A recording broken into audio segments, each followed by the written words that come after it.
بسم اللہ الرحمن الرحیم۔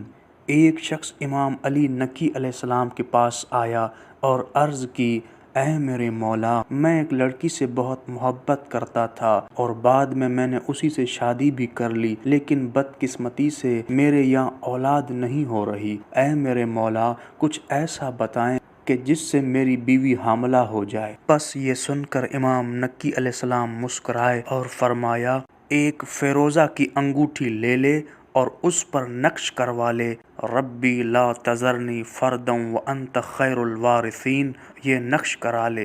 اس کے بعد وہ شخص کہتا ہے، جیسے میرے امام نے فرمایا، میں نے فیروزہ کی انگوٹھی لی اور اس پر یہی آیت نقش کروا لی۔ امام کے فرمان کی برکت سے 1 سال بھی نہ گزرنے پایا تھا کہ اسی عورت سے لڑکا پیدا ہوا۔ اور اسی طرح فیروزہ کے بارے میں رسول خدا صلی اللہ علیہ وآلہ وسلم نے فرمایا، پروردگار عالم ارشاد فرماتا ہے، جس ہاتھ میں عقیق اور فیروزے کی انگوٹھی ہو اور وہ میرے آگے دعا کے لیے پھیلایا جائے، مجھے اس سے شرم آتی ہے اور میں اسے نا امید نہیں پھیرتا۔